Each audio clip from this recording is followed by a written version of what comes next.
Radio Networks presenta Personalidades, el programa que reúne la voz de los expertos. Conduce Saúl Esteves. Enciende la radio.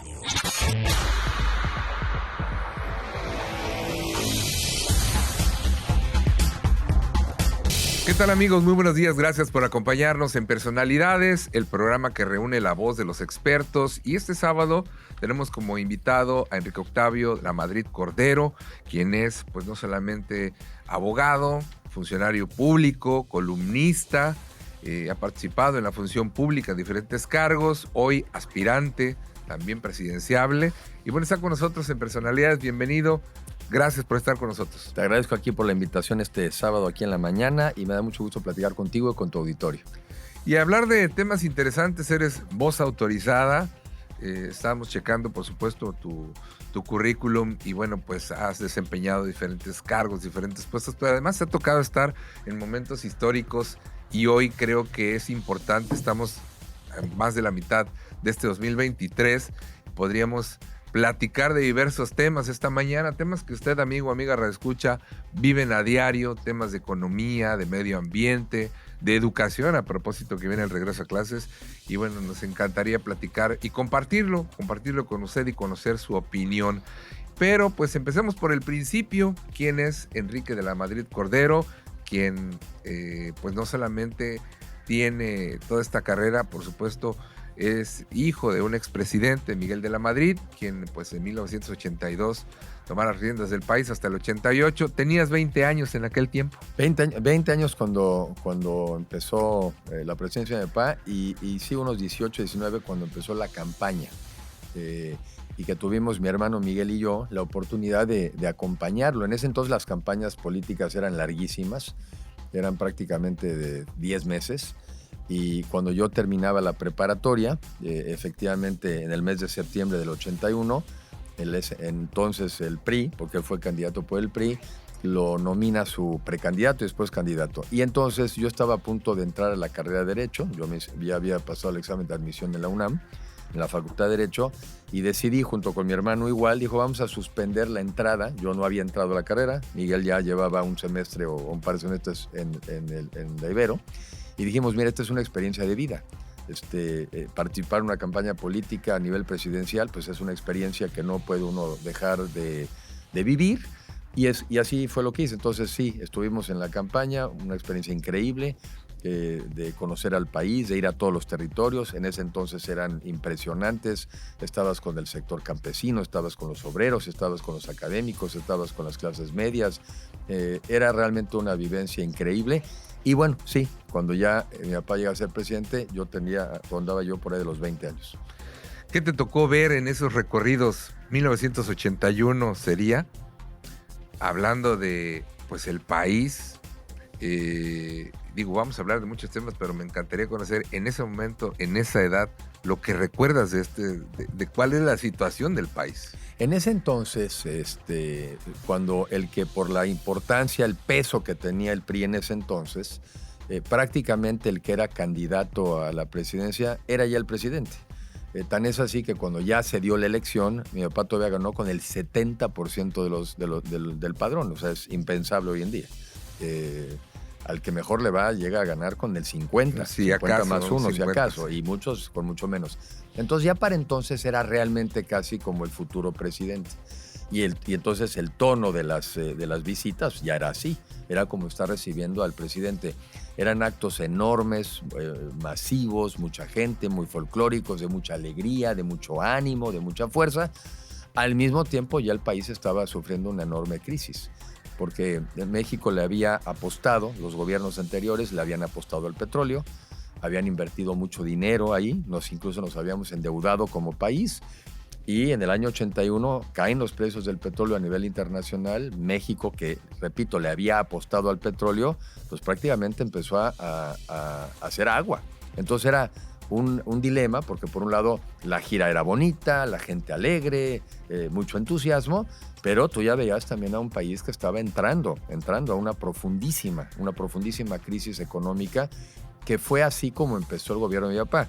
Muchos hoy en día como que los quieren confundir como si fue mi papá el que llegó e hizo la crisis. No, él entró en un país en crisis y fue la crisis la que también luego en su gobierno lo obligó a ir cambiando de rumbo. De hecho, las memorias de mi papá tienen un documento muy interesante que se llama Cambio de Rumbo. Y ahí vas viendo cómo, de tener una visión de lo que era el gobierno y el Estado, esa generación tuvo que cambiar su visión ante la realidad.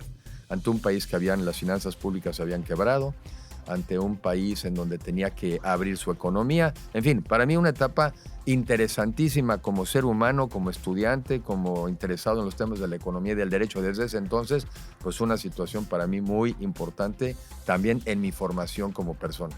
Han pasado 40 años desde entonces, sin entrar en temas de la edad. Sí, pero ¿qué es pero sí han pasado. Pues que de repente en ese momento volteas hacia atrás y dices, he caminado algo, y no solamente por lo que te tocó en la campaña del 81 de ver pueblos marginados, pobreza, gente que llega a pedirle cosas al candidato, el reclamo social, y pues muchos temas que, bueno, a 40 años creo que la situación es diferente.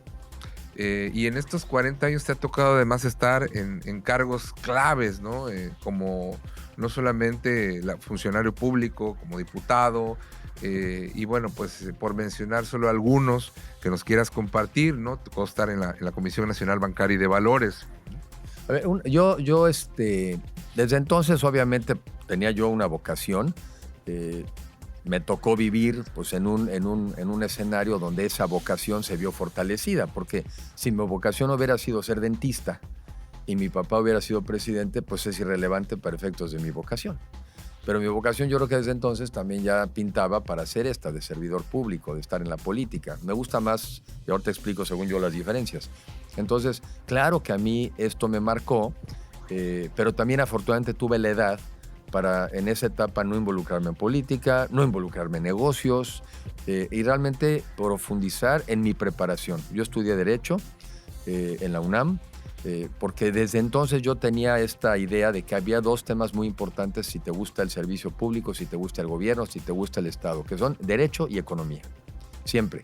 Porque la economía, al final del día, es lo que nos ayuda a todos a que pues, llegue dinerito a nuestro bolsillo. Entonces hay que entenderle a la economía para saber qué necesitas hacer para que un país prospere. Pero lo haces también dentro de un marco legal, dentro de reglas del juego. Y a mí los temas de justicia, de equidad, de seguridad, de certeza, pues también me son importantes. Entonces yo estudié Derecho, pero desde muy pronto también he combinado mi preparación con el mundo de la economía y las finanzas. Y he trabajado una buena parte desde el sector financiero y esa es una plataforma maravillosa para entender la economía. He sido 2 veces director de bancos de desarrollo. Uno del campo, la Financiera Rural, otro Bancomex, Banco Nacional de Comercio Exterior. E insisto, es una gran plataforma para entender la economía. Y cosas tan concretas como, por ejemplo, gracias a eso, a la experiencia en la Financiera Rural, pues yo conozco muy bien y entiendo muy bien lo que está pasando hoy en día en el campo mexicano, en la producción de granos, cómo en este gobierno actual de Morena desmantelaron los programas de apoyo al campo, cómo ahora por eso si vas a Sonora, Sinaloa, Tamaulipas, pero también aquí en Veracruz, ahora sí los productores, ahora sí están abandonados, porque antes tenías programas de apoyo para darle certeza al precio al que ellos iban a vender sus productos. Cosas que tenían su razón de ser. Un productor hoy que va a decidir invertir en sembrar maíz, en el pasado, ayer fíjate lo que me dijo un productor aquí muy importante de granos, me dijo, Enrique, estamos regresando a hace 30 años. Estamos regresando a la época de mi abuelo, ¿sí? Estamos regresando a esa época en donde tú sembrabas y no sabías qué iba a pasar después, cuando cosecharas, cuál era el precio. Nosotros como mexicanos ya habíamos superado eso. Ya habíamos creado todo un sistema en donde lograbas contratos previos entre el que produce y el que te va a comprar y los amarrabas con una cosa que en finanzas se llaman coberturas y que la explicación es muy sencilla. Si cuando yo vendo algo tuve que vender abajo del precio al que yo pensé que iba a vender, ejerzo ese seguro, por decirlo así, y me compenso contra la pérdida de haber vendido barato. Y al revés, yo soy un consumidor, yo soy una persona que tiene reses, por ejemplo, que tiene puercos y que voy a tener que comprar el maíz y no sé a qué precio lo voy a comprar. Al revés, si tuve que comprarlo más caro de lo que yo hubiera querido, pero compré una cobertura, compré un seguro, me voy a compensar para que me bajen los costos. Eso lo habíamos venido desarrollando los últimos 20 años. Y llega este gobierno, que yo sí me da mucho coraje este gobierno, la verdad me da mucho coraje, porque llega con la soberbia que solamente te puede dar la ignorancia. Solamente es soberbio aquel que es tremendamente ignorante. Porque el que no es ignorante sabe que lo que yo sé hoy probablemente mañana no es. Y que pasado mañana lo que yo pensaba quizá tampoco es como yo la veía antes. En cambio, muchas veces el ignorante le da miedo a aprender cosas nuevas. Le da miedo, se siente inseguro. Entonces se siente inseguro siquiera de saber que hay otra versión de la vida, ¿sí? Pero me regreso a mi tema. El tema es que a mí, el haber trabajado en estas entidades, pues yo, por ejemplo, conozco Veracruz muy bien. Justo por eso te lo preguntaba, porque vuelvo al tema de los 40 años, de lo que viste en 1981 y lo que ves ahora. Veracruz es rico productor de café, la zona de San Rafael, de plátano, toda la zona de Martínez, de La Torre hacia el norte, cítricos. Tan solo aquí, en la zafra, los productores de caña de azúcar, los ingenios, hacia la zona de Perote, de chayote, de tubérculos. Es decir, Veracruz es rico en producción, la tierra fértil, pero tocaste un tema muy importante, el tema del campo, y hoy por hoy muchos jóvenes ya no quieren sembrar, se han vendido las maquinarias, se han vendido las parcelas, muchos emigran, buscan el sueño americano, van a trabajar a Canadá, a Estados Unidos. En esos momentos en los que hay jóvenes que egresan de las universidades, de las escuelas, y justo tu opinión es muy valiosa, pues decimos que es el programa que reúne la voz de los expertos, porque te da este panorama de lo que pasó hace 40 años, de lo que pasa ahorita, y pues hay que darles el mensaje de que sí se puede retribuir a todos estos jóvenes, sí les pueden regresar y resolver estos problemas que hoy por hoy han vivido varias generaciones. El tema de los coyotes, dices, siembro, pero no sé a cuánto me lo van a pagar, ¿no? El tema de los apoyos antes llegaba un agrónomo y te decía, hay que nutrir tu tierra, Claro. te daba la revisión para que pues produjera lo mayor posible. Hoy la situación es otra, ¿no? Y mucho hay que decirle a los jóvenes que sí se puede y que los problemas están ahí, ¿no? Sí se puede y que hay cosas que siguen teniendo que ser como hace cientos de años y hay cosas que son nuevas. Pongo ejemplo. Primero quizá, de las cosas que yo aprendí en la financiera rural es que el problema muy común en el campo es, dicen mucha gente, pues yo produzco lo que producía mi papá y lo que también hacía mi abuelo. Porque así siempre se ha Porque sembrado así siempre y ha así sido. se hace. Y entonces yo aprendí ahí que entonces la gente siempre tenía al final un problema de comercialización. Yo esto es lo que produzco, pues mi problema después va a ser cuando tenga que vender. Y los gobiernos en el pasado se involucraron mucho a tratar de resolver ese problema, ¿no? O sea, yo produzco y luego a ver qué vendo o cómo lo vendo.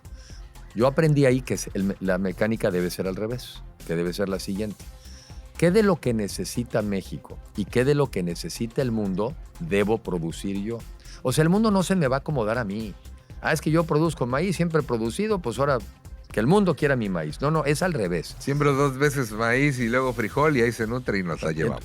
Y no debe ser así, es al revés, porque las preferencias de la gente en el mundo van cambiando, los hábitos alimenticios van cambiando. Entonces, la reflexión debe ser al revés. ¿Qué de lo que hoy quiere el mundo y qué incluso de lo que paga bien el mundo podría yo estar produciendo en mis tierras? Así debe ser. Y entonces la tarea de un gobierno es ayudarle a los productores a evolucionar hacia allá. Por eso hay temas de reconversión productiva. Hay temas muy típicos en México. A ver, uno muy obvio, muy obvio. Las tierras que dedicamos en México a cítricos o a hortalizas son como 1/5 parte de las que dedicamos a los granos, ¿no? Al maíz, por ejemplo. O sea, es 1/5 parte del tamaño de la superficie de lo que dedicamos. Pero en valor, vale lo mismo. O sea, quiere decir que si te dedicaras, por ejemplo, a frutas, hortalizas, a esto, vale mucho más lo que produces por hectárea que si te sigues dedicando en una pequeña escala a tu maicito. Entonces dime si no, al gobierno le compete tener una serie de mecanismos de apoyo a los productores para orientarlos a hacer esa transición. Y no es que le estés diciendo lo que tú haces esté mal, lo que les quieres probar es que lo que tú haces hoy vale poco con respecto a lo que podrías ganar. Ese es el tema. Y eso casi, si lo quieres ver, eso es también educación y eso es preparación. Entonces tú orientas, y yo me consta, porque yo estoy muy actualizado en los temas agropecuarios porque me gusta desde que estuve ahí, y yo puedo ver absolutamente los crecimientos del valor de lo que hoy ganan los productores de hortalizas, de frutas, de berries, con respecto a lo que te gana el que sigue produciendo el maíz. Entonces, al gobierno le compete acompañar a los productores, acompañarlos, y eso sí es como antes, con asistencia técnica, con tecnología, con agrónomos, pero con una nueva ciencia, ¿sí? Y a mí sí me parece ofensivo que este gobierno, así lo digo, de Morena, como no son gente que quieren aprender, no se les da lo de la estudiada, no les gusta que ver qué está pasando en el mundo, quieren que nosotros nos mantengamos igualitos, sí, nomás que el mundo está cambiando.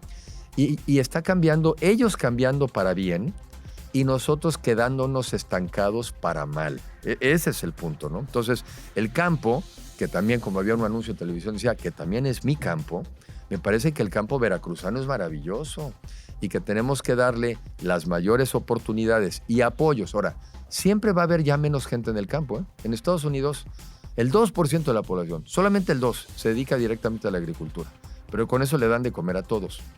2 comentarios más porque no me quiero salir de esto. Pero el campo hoy tiene otras áreas que quizá la gente empieza a descubrir. 2.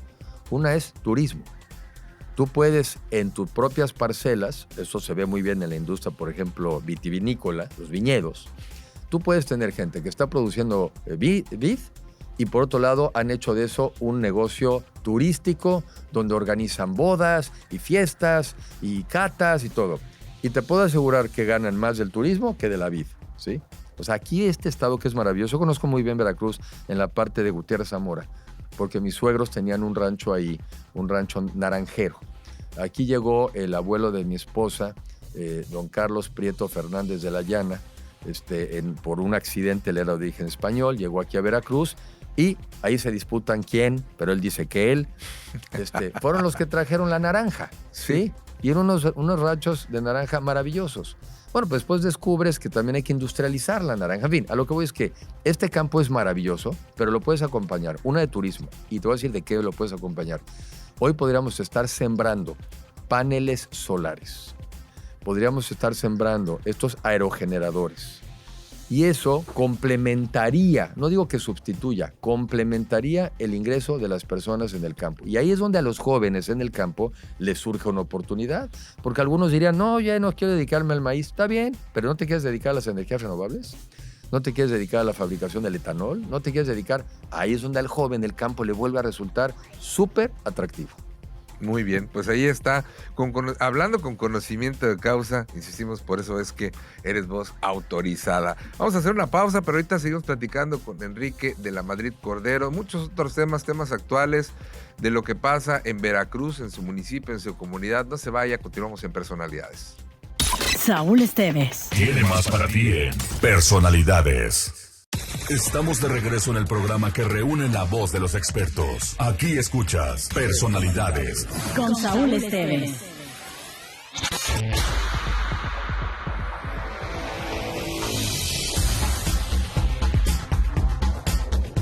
Bien, amigos, continuamos en Personalidades platicando con Enrique de la Madrid Cordero. Ya hablamos del tema del campo, hablamos de, pues, en su biografía, su expertise en los diferentes rubros en los que les ha tocado participar, en oficinas como funcionario público, pero bueno, pues también hay otra parte importante para usted, amigo de escucha, la familia. Eres casado, tienes hijos. Estoy casado, cumplí 33 años de casado, nos casamos en el 90, Isabel y yo, y tenemos 4 hijos, 2 hombres y 2 mujeres. Ya el mayor, 28 años, se acaba de casar recientemente. Él es Luis Javier, después el segundo es Pablo, él es economista, no se ha casado, pero tiene novia y todavía ya intermitentemente todavía entre México con nosotros y ya quizá por emigrar. Una hija María, tiene 22, estudia administración de empresas, y mi hija menor Isabel, que tiene 19, estudia comunicación. A ver, para mí la familia es muy importante. Y también hay que reconocer que en México todas las cosas buenas y todas las cosas malas empiezan en la familia. Y como ser humano es un privilegio, así lo he sentido yo, es un privilegio poder tener hijos, pero también es una enorme responsabilidad. Pero una responsabilidad de, como la veo yo, sobre todo de darles bases, una formación, una educación, amor, cariño, comprensión, pero después para que cada quien sea quien quiere ser. Porque yo creo que los seres humanos, las personas, tenemos talentos, tenemos vocaciones, no una, por cierto, pueden ser varias, y uno viene a la vida a desarrollar esos talentos. Pues eso es hasta de la Biblia, ¿sí? O sea, la vida nos da talentos, nos da vocaciones, nos da este sentimiento de yo creo que soy bueno para esto, o creo que me gusta esto otro. Y de lo que se trata es tener la oportunidad de probar tus talentos. Y ahí vas descubriendo qué te apasiona, qué te llena. Porque la vida tú tienes que vivir una vida con pasión. Y por eso a mí me importa, obviamente, que mis hijos tengan las oportunidades de ser quienes quieran ser, pero yo también quiero que los hijos de los mexicanos tengan lo mismo que los míos. Y yo también sé que los míos no van a poder aspirar a vivir en un país tranquilo y de progreso si los demás hijos de las otras familias no lo son. Entonces, nuestro México tenemos que ver, y esta es una frase del presidente Carranza, que en la búsqueda del bien común logras tu bien individual, no al revés. Nos han enseñado en la cultura un poco occidental últimamente que tú busca tu bien, tú busca tus beneficios, y cuando tú buscas tus beneficios, le estás ayudando a los demás. Ese modelito no dio, porque la ambición individual no tiene límites, ¿sí? No tiene límites. Este modelito llevado al extremo, que es el que conocemos en nuestra cultura occidental, es tú genera tu empresa, tú busca dinero, y cuando estés buscando dinero vas a estar generando empleos y vas a estar generando bienestar, y tú ya cumpliste. No dio. Tenemos 55 millones de pobres en México. Ese modelito no dio. Y por eso creo, regresando a la familia, que lo que yo creo que todos debemos es aspirar a que nuestras familias tengan condiciones para que cada quien sea quien quiere ser. Y por eso yo creo a mí, la vocación que tengo es esta, de servidor público. Porque no me limito yo a que sea mi familia la que tenga las condiciones para que sean ellos quienes quieren ser. A mí lo que me gusta es pensar en la gran familia mexicana, que todo mundo tiene derecho a esto. Y sé que para eso pasa por la economía, y eso pasa por tener un empleo digno, y eso pasa por tener una educación de calidad, y eso pasa por tener un sistema de salud. Entonces, si te fijas, para mí el origen sí es la familia, pero llega un momento en que yo siempre seré padre y siempre estaré cerca, pero el tema mío es los dejas con las habilidades y las capacidades para que ellos avancen. Y yo veo con mucha preocupación, pero también con mucho anhelo, que puedo yo contribuir a que las familias de los mexicanos puedan hacer lo mismo, que puedan decir yo fui como padre y como madre alguien que logró que mis hijos pudieran volar, que pudieran salir adelante. Ese es el reto. Y eso es lo que como mexicanos tenemos que entender. Eso es lo que está en juego. Que hoy nuestros hijos no vuelen adentro de México, sino que tengan que volar fuera de México, que tengan que emigrar por miedo, porque no pueden vivir tranquilos y seguros, que tengan que emigrar porque aquí no hay oportunidades de trabajo y que se tengan que ir a otro país, que tengan que emigrar porque en algún estado existe persecución política, entonces también te tengas que ir. Y yo no creo en eso. Yo creo, repito, me regreso a que uno viene a la vida a desarrollar un potencial, y el potencial de uno también parte de ayudarle a los demás a lograr el suyo. Esa es mi visión de la vida. Hablando de no solo la familia, sino de el motor en cada familia, hoy muchas mujeres sacan adelante a sus hijos como pueden, se parten el alma, se parten en dos. Muchos padres que también pues tratan en la medida de lo posible de dar lo mejor, mucho o poco, con mucho amor, que terminen su educación preescolar, que terminen su educación primaria, que terminen su educación secundaria, que lleguen al bachillerato. Hoy por hoy muy importante tener el certificado de bachillerato mínimo en la escolaridad para tener empleo. El estudiar una carrera profesional es un poco más difícil, muchos se quedan a la mitad por temas de economía y si se dan cuenta pues van ligados de la mano el tema de la familia con el tema de la educación, el tema del empleo, el tema de la economía. Hoy este esfuerzo, y hablamos no solamente de las familias veracruzanas a nivel nacional, y esta preocupación pues también tiene que ver con el tema central, educación. Lo que está pasando en estos momentos preocupa, tal y como te preocupan a ti tus hijos. Hoy nuestros radioescuchas, nuestras amigas, amigos radioescuchas en la zona de los Tuxtlas, en la zona de la cuenca del Papaloapan, que están pues dándolo todo desde cada quien su trinchera para que nuestros hijos tengan un mejor futuro, que no pasen lo que uno pasó, las dificultades. Pero sí hay mucho por hacer. Y bueno, en estos momentos este tema es coyuntural, el tema de la educación, y no podemos dejar pasar lo que ocurre con los libros de texto. La educación, o lo que algunos llaman también la formación en la escuela, porque hay quien me dice, mira, te educan en casa, pero te forman en la escuela. Yo creo que es una combinación, ¿no? Tiene que haber una sincronización. La educación es fundamental, es una herramienta para salir adelante en la vida. Es una herramienta. Yo digo que tiene 3 objetivos. Una, que nos ayuda a entendernos a lo largo de las diferentes etapas de nuestra vida. Lo primero es entendernos como personas, como seres humanos. Lo segundo, que nos ayude a convivir en sociedad, con respeto, con tolerancia, con paz. Es muy importante. La educación también es que nos ayude a vivir en sociedad. Y la sociedad, como la sociedad cambia, pues también tenemos que cambiar la manera como vivimos en sociedad. Y la tercera, muy importante, que nos dé herramientas y habilidades para poder emplearnos o emprender. Porque no todo mundo hoy ya quiere ser empleado. Hay muchos que quieren emprender su propio negocio. Y en México creo que se ha hecho un esfuerzo enorme de tener un sistema educativo. Hoy son cerca de 35 millones de mexicanos que están en el sistema educativo público, 24 de ellos millones están en la educación básica. Entonces ha hecho un gran esfuerzo.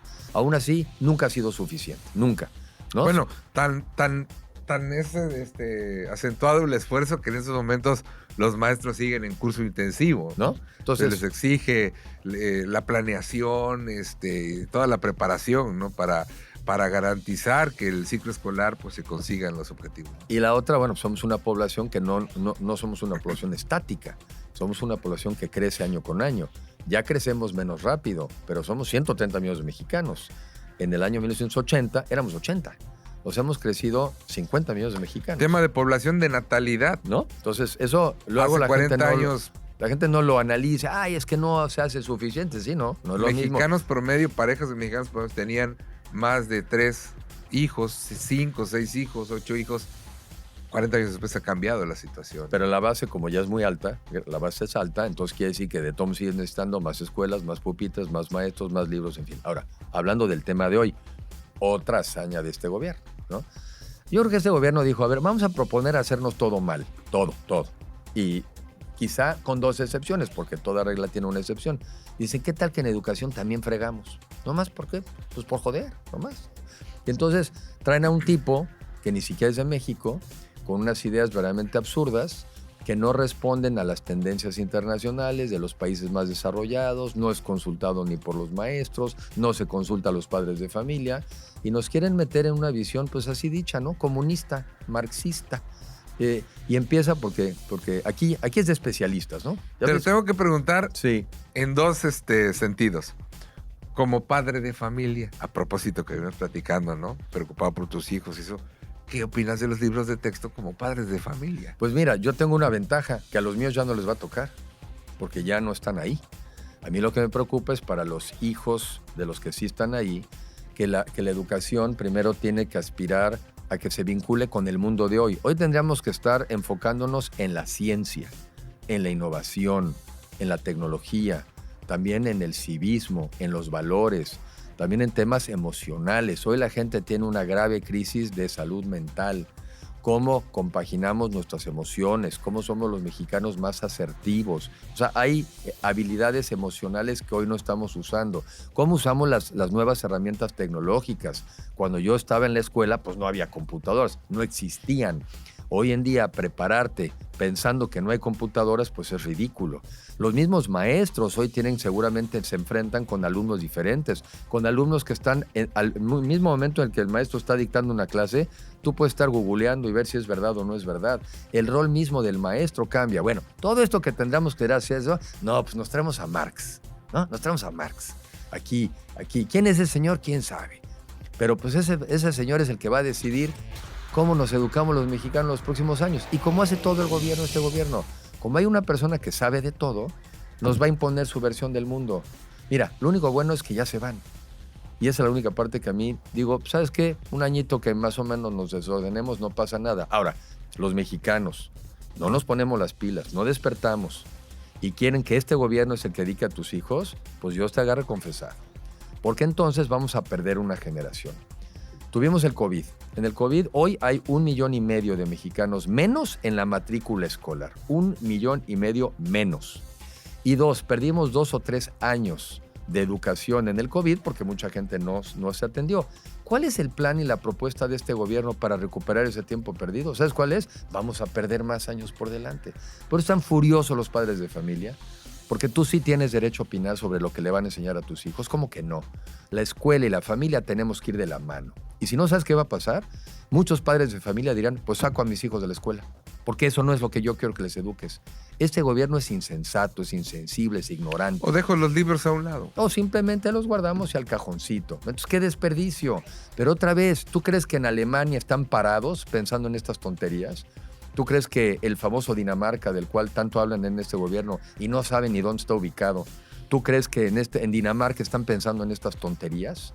¿Tú crees que dejan la educación en manos de un ignorante, prejuicioso? Sí, es que están haciendo en otros modelos educativos. Por favor, porque si dijéramos es que México es un ejemplo de crecimiento económico, desarrollo y combate a la pobreza, pues que entonces aquí hagamos los libros de texto del mundo. Pero si el mundo está más desarrollado que nosotros, pues vamos a ver qué están haciendo allá. A ver, cada vez me molestan más estos tipos. Por arrogantes y por ignorantes y por prejuiciosos. Y a mí me preocupa también que la gente más humilde, que es la que más apoyo necesita, estén aquí todavía echándoles porras a este gobierno de ineptos porque reciben alguna ayuda que, por cierto, nadie se las va a quitar. Tendría uno que ser un imbécil para llegar a quitarle los apoyos a los mexicanos. ¿Cómo por qué se los íbamos a quitar? Pero me enoja también mucho que los amenacen y les digan, no, es que si llegan otros gobernantes te lo van a quitar. Pero como, ¿por qué fregados se los vamos a quitar? Tendría que ser un idiota. E idiotas de este lado no somos, ¿eh? O sea, y a nadie le iríamos como gran propuesta política, le vamos a decir a la gente, te voy a quitar tus programas. Pero yo le digo a la gente, ¿y no preferirás también, además de tus programas sociales, una educación que le permita a tus hijos a salir adelante? ¿No querrías otra vez tener medicinas en los hospitales para que te puedas atender? ¿No te gustaría que pudieras tú como madre volverte a poder hacer las mamografías y los exámenes anuales para que no te vayas a morir de un cáncer que sí puedes prevenir? A mí me parece este gobierno, francamente, un gobierno criminal. Y pues en este sentido, por eso decíamos que todo está ligado. O sea, una cosa lleva a la otra, hay un efecto dominó bárbaro. Pasamos del tema nuevamente de educación. Te lo pregunto ahora en el tema de la función pública. Ya tienes otra perspectiva de lo que hay que hacer, de la problemática, y en este sentido, pues no solamente son los libros de texto, no solamente son las carreras truncas, no solamente son la fuga de talentos, no solamente es el tema de los maestros, bien pagados, ¿no? Así como las policías, el tema de la seguridad. ¿Sí? En este sentido, ¿cuál sería tu opinión al respecto? No solamente de los libros de texto, sino en general de lo que hay que hacer. Una sociedad sí necesita de un gobierno. Y sí necesita de un gobierno y de servicios públicos que te proporcione un gobierno. Hay muchas cosas que hace la iniciativa privada, los negocios, los emprendedores, pero hay cosas que sí son del gobierno. Ejemplos, muchos. A ver, vamos a ver, que te llegue agua a tu casa. Es un servicio público, ya sea que lo haga el mismo gobierno o se lo concesiona a un particular, pero es un servicio público. Que haya drenaje. Yo sé que en estos días en Veracruz ha habido unas inundaciones muy fuertes. Bueno, tiene que haber un gobierno que esté asegurándose de que se están limpiando, ¿no?, los drenajes, los alcantarillados, para que cuando venga una inundación, que además cada vez las lluvias van a ser o más escasas o más frecuentes, tengas. Un gobierno tiene que también tener que las calles estén pavimentadas, que no estén llenas de baches, que no vayas a tener un accidente porque de repente ahí hay una coladera que no está cubierta. Un gobierno te tiene que dar también un sistema de educación público. Yo sí creo que la educación es un servicio público del gobierno, que se paga con los impuestos de los mexicanos. Yo también creo que la salud es un servicio público.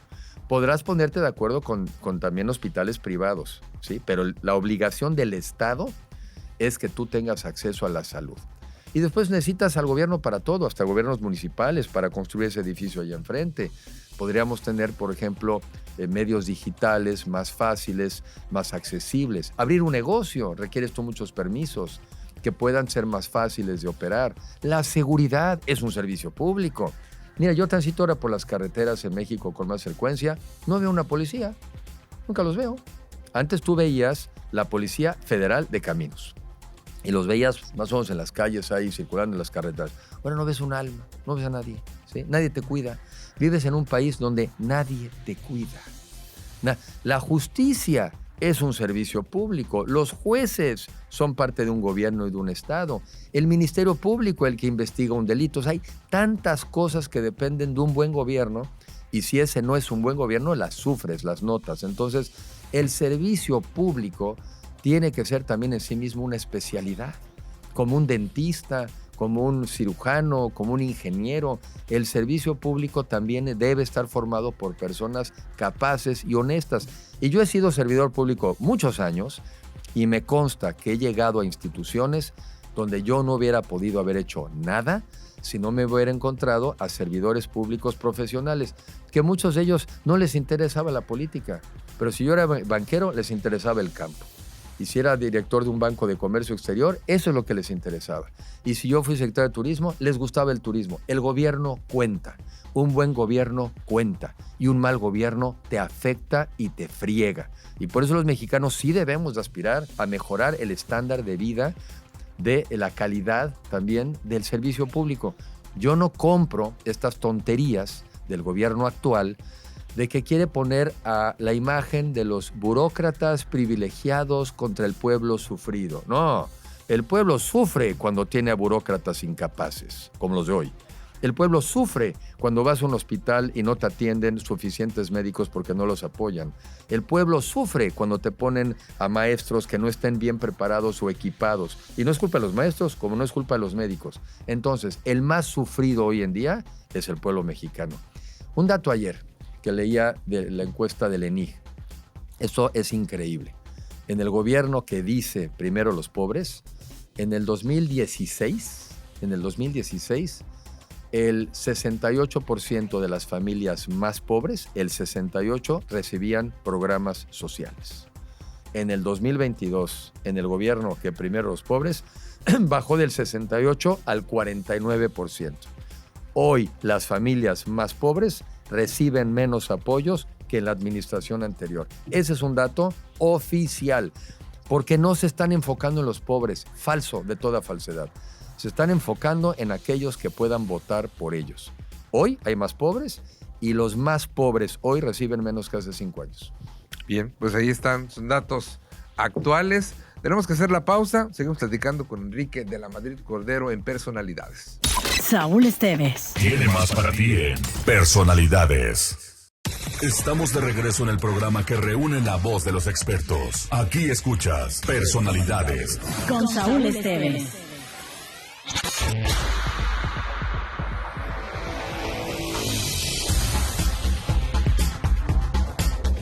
Bien, seguimos platicando con Enrique de la Madrid Cordero, hoy aspirante presidenciable, como muchos otros que tienen la oportunidad por el Frente Amplio, hablar de que en Veracruz se decide mucho de la vida política y que has hecho recorrido por varios municipios.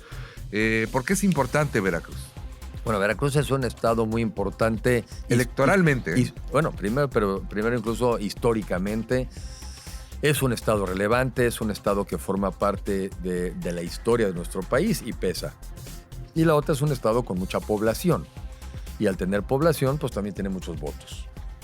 Y por lo mismo es un jugador relevante en el sistema político mexicano, en la cultura, en fin. Estamos en este Frente Amplio por México, los que estamos en la oposición, que son los partidos políticos PRI, PAN, PRD, y también la sociedad civil organizada. No toda, pero una buena parte de la sociedad. Y ahí estamos en este frente amplio, los que queremos un México mejor, que es de lo que hemos venido hablando. Los que estamos convencidos, como yo, que vamos por el camino equivocado y que si de seguir así podría llegar a un punto donde no podamos ya resolver la situación, queremos un cambio y lo queremos ya.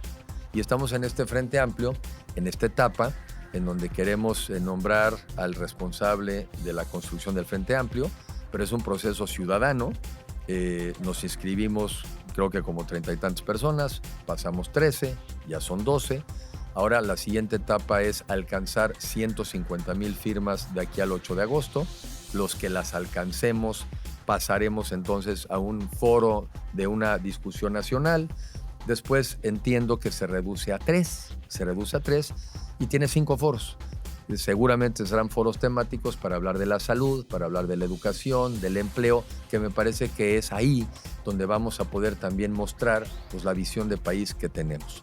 Y serán los ciudadanos los que, una, dándonos las firmas, y dos, también participando en encuestas y en una especie de votación, los que el 3 de septiembre decidirán quién encabeza este Frente Amplio por México. Entonces, yo aquí en Veracruz invito a la gente que no está contenta con lo que tenemos, que no está contenta con la falta de generación de empleos, que no se siente que esté segura y que crea que un México mejor sí es posible, que se metan a la página del Frente Amplio por México, .org.mx.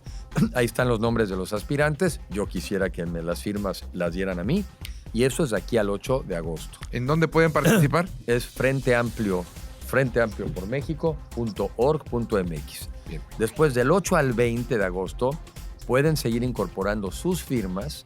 Ya no son a favor de alguien en particular, pero sí son porque quieren ser parte de la posibilidad de firmar, de votar el 3 de septiembre. Quien no se haya incorporado al frente, quien no haya dado su firma, no va a poder votar. Entonces, que no le pase el clásico, oye, ¿dónde se vota? No, pues si te registraste, no me registré, no puedes votar. Entonces, es muy importante, Veracruz pesa, Veracruz es importante y también queremos llevar los temas de Veracruz a la discusión nacional. Bien, ¿cuál es la propuesta?